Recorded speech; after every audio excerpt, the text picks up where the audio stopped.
Meron daw tumalon dito kahapon. Kaya nire-rescue nila. Hindi pa nila nakikita hanggang ngayon. Kagabi pa. Kahapon ng hapon. Hindi ko alam kung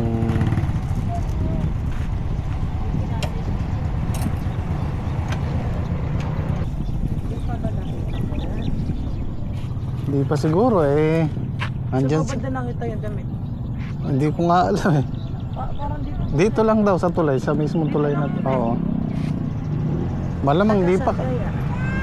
Hindi ko alam. Nakita lang daw naglalakad diyan sa may San Carlos. Kahapon ako dito naglalakad. Hapon na siguro. Kahit ako dumaan ako kahapon dito, hindi ko na ano. Nagbabantay ako natin. Pero may nakakita daw eh. Malamang di pa kasi hinahanap pa nila eh. Oh. Ilang taon na lang. Hindi, nabalitaan ko lang din ha. Nalutang na yun. Wala na dyan. Kaya nga eh.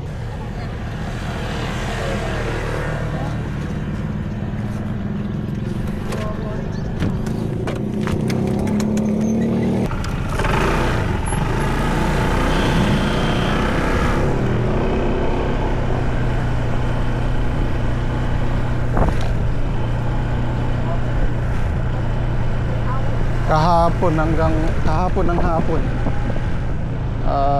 dami daw tao dito hanggang gabi. Hanggang ngayon di pa rin nila nakikita. Babae daw na may daladalang damit, tapos naglalakad dun sa San Carlos. May nakakita sa San Carlos. Pagdating dito sa tulay, tumalon daw, iniwan yung mga damit. Babae, di ko alam kung magkano edad. Pero kung sa palagay ko, kung nalunod yun, ilulutang na yun ngayon. Naku, wasak pala yung daan dito.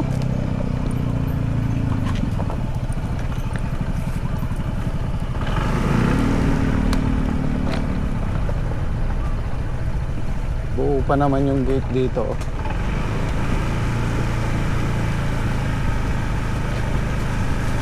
Nang kulay makina.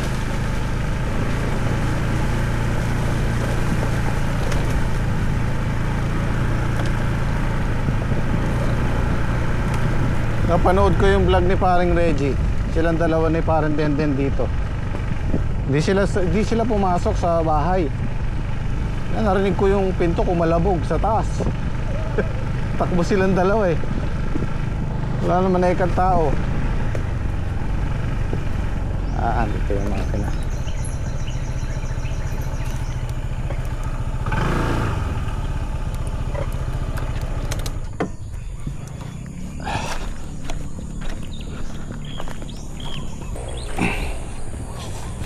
Paandarin ko na para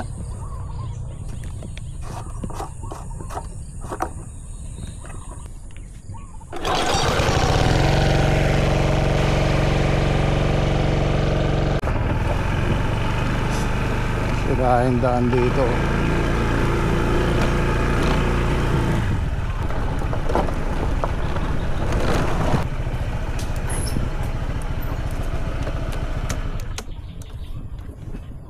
So kahapon pag uwi namin, kasunod kami, nauna lang ako sa kanila kasi andiyan squad, dumaan pa kila Saldi.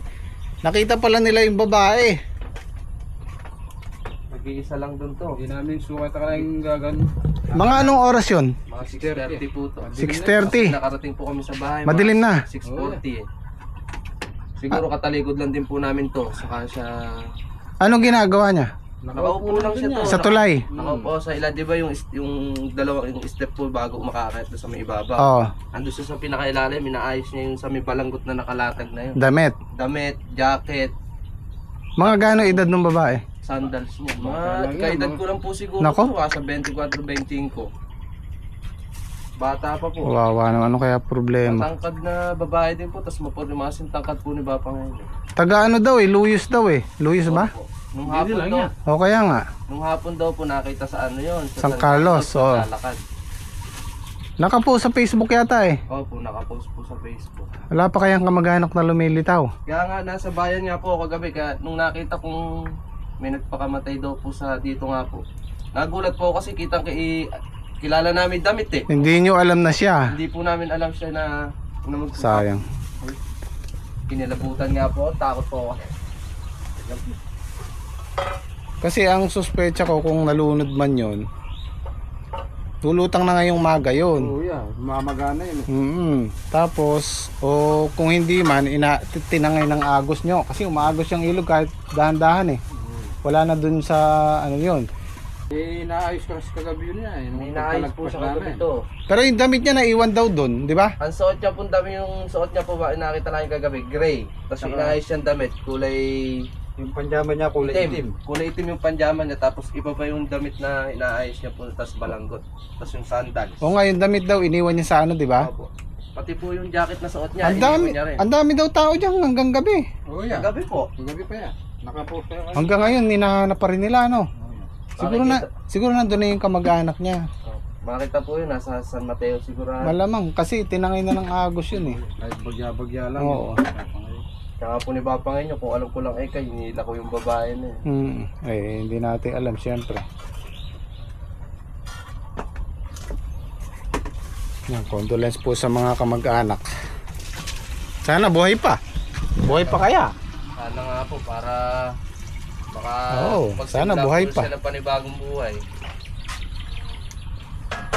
Yung pagdaan daw nila, so sana kinausap nyo. Gusto po sana namin hintuan kahapon kasi nilingon pa namin. Ang katulad niya kaya pare, nilalakad ka. At tumayo na sa ano? Oo, baka tumalon na, no? Jacket pa rin na suot na gray na yun. Suot niya pa yun. Tapos meron pa sa isa na Sayang. sa damit. Meron bang na ano sa Facebook? Nakapost po sa Facebook. Eh. Naka-live kahapon sa Facebook. Alas 6 na yata yun. Nakita nga nila, Trek. Kitang-kita namin pare, matangkad na babae. Sayang. Saan kaya pare? Luyos daw. Ano yun? Yan po yung tangke ni Optimus, ano to eh. Butas, tumutulo siya.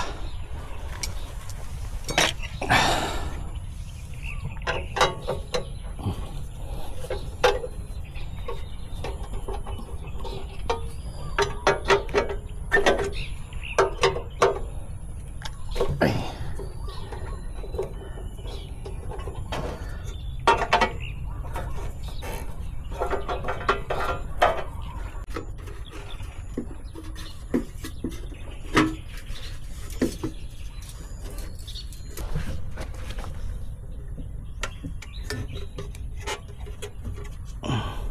Ano natin kung saan ang butas. The moment of truth.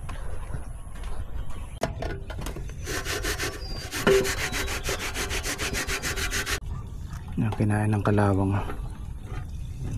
Yung butas. Ayan. Meron tayong epoxy steel. Ito yung lalagay natin.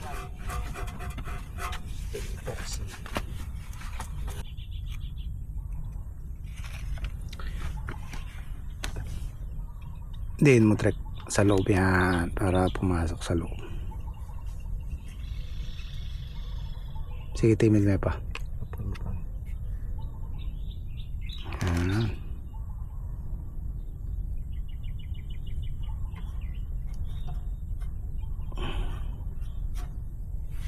Okay. Almusal tayo. Nabitin. Na pare. Bumili ko rin yan eh. Kasubuan na rin ka ni Mary. O nga pala, meron akong paalala. Makakaranas daw tayo ng heat wave. Pwedeng umabot ng 40 hanggang 50 degrees Celsius. Naranasan na ngayon sa Malaysia at Singapore. Ang sabi ng doktor, pag umabot ng 40 degrees Celsius, huwag uminom ng mapakalamig na tubig. Kung maaari, uminom ng dahan-dahan dahil posible daw pumutok yung ugat sa ulo o yung daloy ng dugo. Pag galing ka sa mainit at inom ka ng malamig na tubig, napupersa daw yung ugat. Yan. At huwag maghugas ng kamay at paa, huwag maghihilamos. Magpahinga muna ng mga 30 minutes o mas mainam, 1 oras. Huwag ka agad maghuhugas. Yun. Ingat lang tayo. Po kayo. Po tayo. Po. Kaya po kuya yung donor nyo, ganun na yung nararamdaman nyo dyan. Sobrang init. Mahangin na siya, may kasamang init.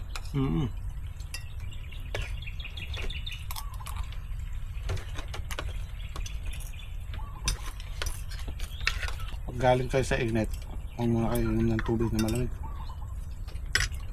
Tsaka unti-unti lang daw. Parang pangit yung sobrang lamig. Kaya nga, hanggat maaari yung maligam-gam o yung patay ano lang. Pati lamig. Tsaka huwag niyong bibiglain daw. Pag uminom akong malamig galing sa init, yung parang Nararamdaman mo, di ba? Nararamdaman mo. Gumuguhit yun. Napupersa yung ugat noon. Nararamdaman sa ulo. Tsaka kayo, mahilig kayong galing kayo sa labas, maghugas kayo ng paa, kamay. Ako Putok yung mga ugat. ugat ang ano doon. Tuyo na, Trek. Ayun na yan. Trek, lagyan natin ng ano yan. Goma yan. Lagyan mong goma, Trek. Anyo. Bumili yan. Oo. May paring ka.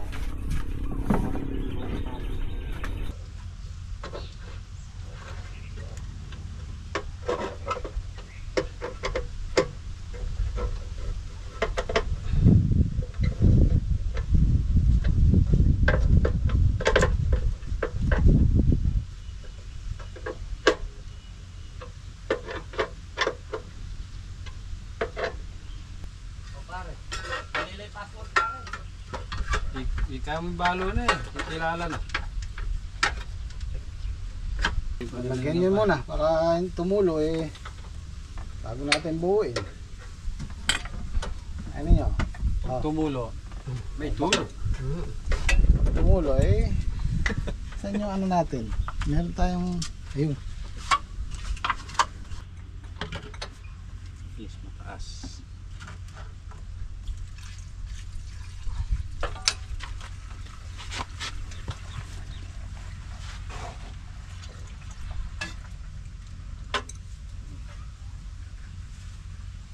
Okay na? Okay na. Wala ba tayong grasa doon kiyan? Tingnan mo nga. Madagdagan to. Nakalakan puno to Ang buo na naman si Optimus.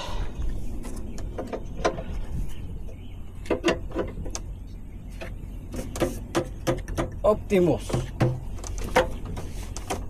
Tutulog. Pag umaandar, higpitan mo lang to. Yan, tutulak niya.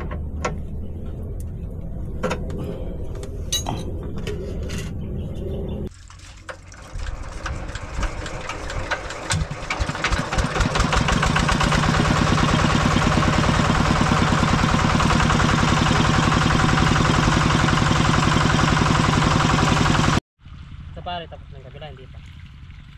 Tambata ka rin pare, yari mo.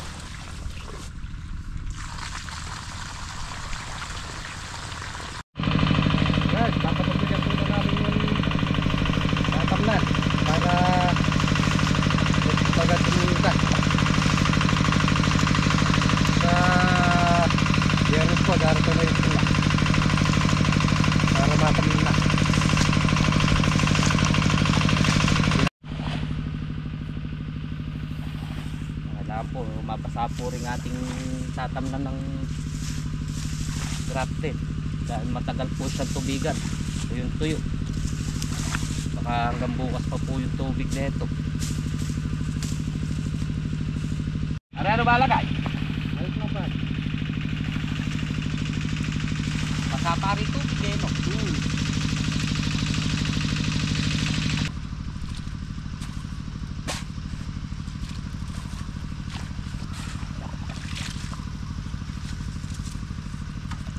Pare, pumuputok na may tubig niya.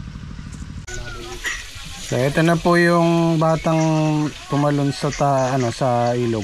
Nakita na sa amin sa floodway. Sa amin, San Vicente. Ayan, hindi ko na po ipapakita. At pakabata pala, 19 years old. 19 years old po, tiga Maugat San Antonio. San Antonio. Sabi ko na tinangay na ng anod to Kasi nilalambat nila dito sa Santa Isabel, wala na ganyan. Ayun Wawang bata.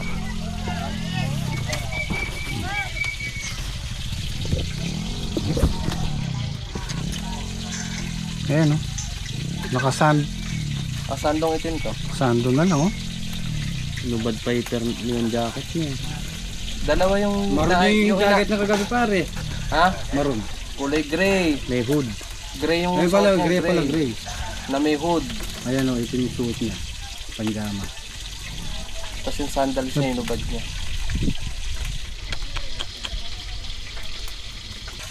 Yung mga ganyan kasi kailangan lang ng kausap yan. Mawala ng ano to, mawala ng kausap para mapayuhan siya.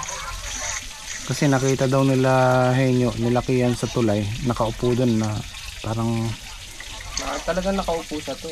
Malayo. Naayos niya yung damit niyang iniwan. Malayo yung ano niya, malayo yung isip nun. Tapos pero nung dumaan kami, nakatingin sa amin, tumayo. Tapos lumingon sa amin. Talagang nakatingin siya sa amin. naghihintay lang ng kausap yan. Kung alam lang namin ganun, pero... Meron po nag-post kasi kahapon, baka po may nakakilala sa dalaga na sa picture. Kahapon po siya nawawala, maputi, matangkad, 19 years old. Please po, baka may nakapansin. Ayan, meron pong nag-reply taga sa amin. Ayan, nakita na po siya dito sa San Vicente. Ayan.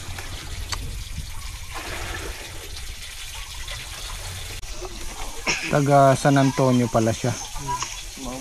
Maugat.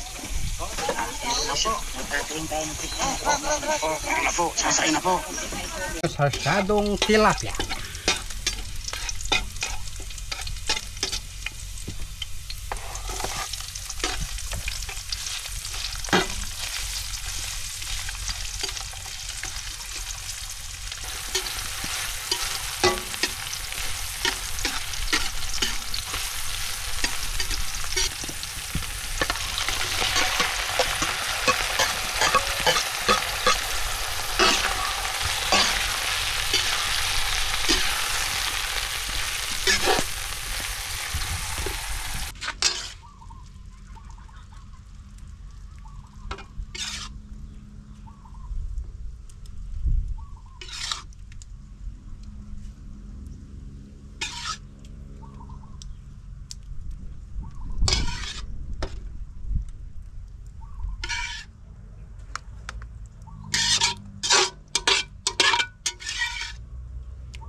Ayan tayo.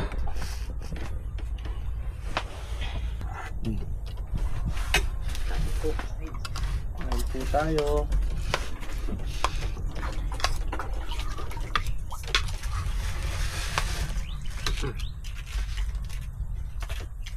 Kain po. Masyadong tilapia. Nakakala mo para yung kasarapan ng lalaki. Siyempre. Meron lang pare dapat lalaki. Gawa na lang tayo ng fish cage kahit maliit lang. Pang-ulam lang naman habol natin eh. Tal, mahiling naman tayo sa tilapia. Saka hito.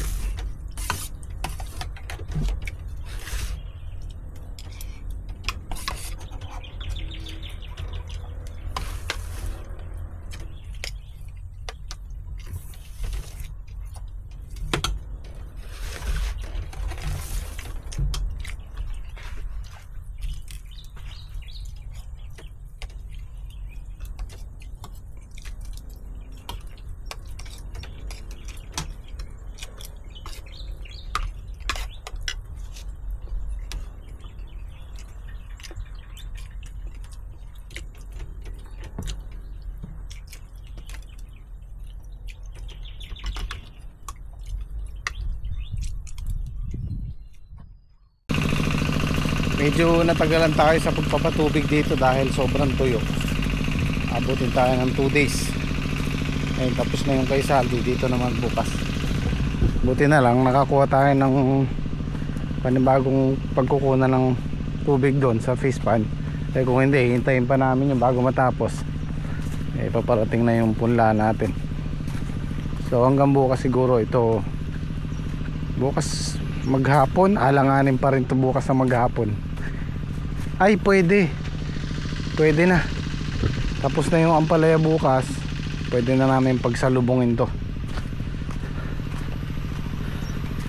para mayari ka agad, kasi hindi kakayanin to ng maghapon yung sa amin. Yung kay Saldi inaabot din ng isa't kalahating araw dahil tuyong-tuyo. Kung darating yung punla natin ng Biyernes, Saturday, baka makapagtanim na tayo dito. So kung di man, baka Monday na. Importante lang matigmak yung lupa, mabasa, para hindi mabigla yung punla natin sa init, kasi mainit yan, kailangan makasingaw. Tapos bubungkalin na lang namin yung pagtatabnan para mawala yung ugat ng dating ampalaya. Ayan, tama, patapos na rin to, isa na lang. As bukas saan na tayo, mag-grass cutter muna doon kay Saldi, tapos kinabukasan pag natuyo to ito, o patubig doon, kahit 2 tao lang doon pwede, or yung 1 tao pwede doon. So focus muna tayo sa pagdadamo, dahil yung susunod na pataba natin, patubig, may halo na rin pataba, dahil kasalukuyan silang naglalabas ng bunga, tsaka kasalukuyan silang lumalaki yan.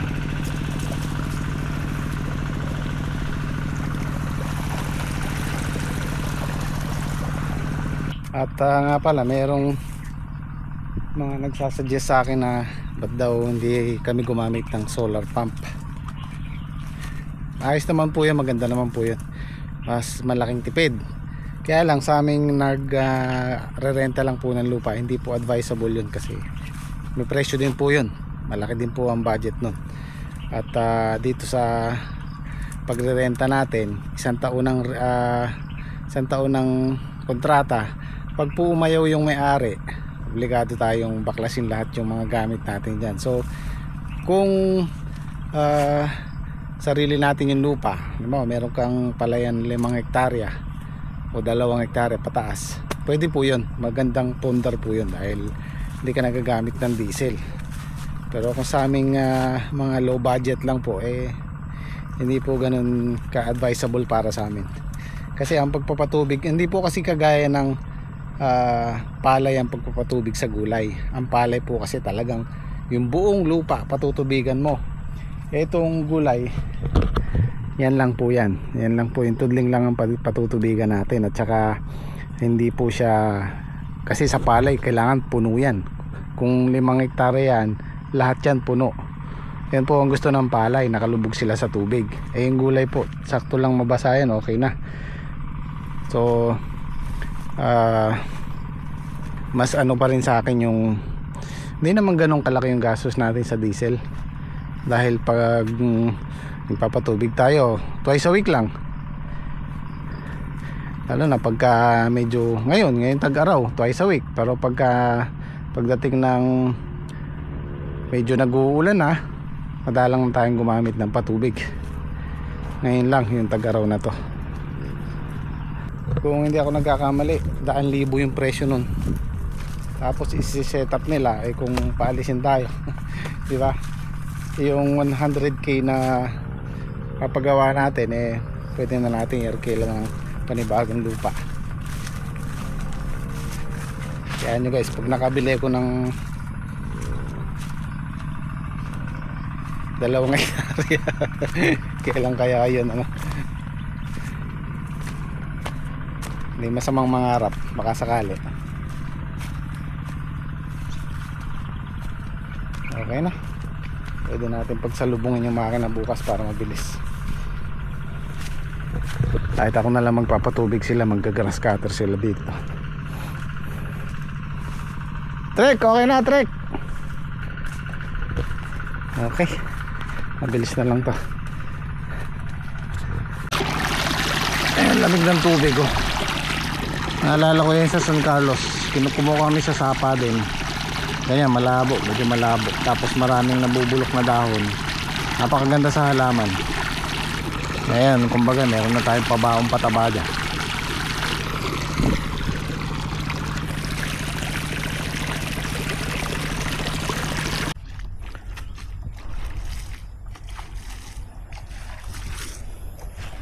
Sa tiyan na yan. Aabot na to. Okay guys, bukas naman po ulit. Maraming salamat. Say, Jen! Yo, tara na.